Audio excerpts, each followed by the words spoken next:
नमस्कार सांग माने घर खाइबा चैनल एक नुआ वीडियो को आपण मानको आउ थरे स्वागत। आजिर वीडियोटी बहुत इंटरेस्टिंग सहित बहुत यूनिक मध्ये अछि यूनिक रेसिपीटा आउ हां आज्ञा आपण माने याकु मध्ये 1 मंथ चेंज स्टोर करी रखि परिबे हेला ना इंटरेस्टिंग कथा। जदि भी केही घर को गेस्ट आसी जाउचंदी किंबा स्वीट डिश आपण पाखरे नाही ताले एमि थरे इंस्टेंट निश्चय बनै की खुआई परिबे आ बहुत इजी रेसिपीटा मध्ये। प्रथमे ब्रेड रो साइड गुडा को कट करि सारिबा परे ताको ट्रायंगल साइज रे कट करि नबा। तापरे किछि आलमंड आ काजू को भाजी की मध्य साइड करी रखि नबा। देन कड़ाई रे तेल दबा। तेल देकी काटिकी रखिथिबा ब्रेड को सब देकी सेथिरे गोल्डन ब्राउन हबा जाय ताको चापी चापी भलसे छाणी नबा कारण एटा बहुत तेल सोक करि थाए।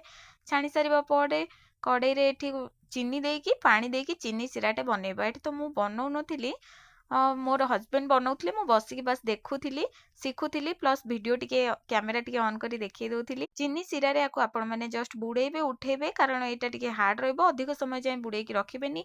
आ भाजी की जो नेथिले काजू आ आलमंड को ऊपर एमिति गुंडो करिकी ऊपर देई नबा। रेडी हे गला हमर ब्रेड स्वीट। एया को आपण माने गोटे मास जाय रखि परिबा। आ एटा बहुत टेस्टी भी मध्ये हेतला। Thank you.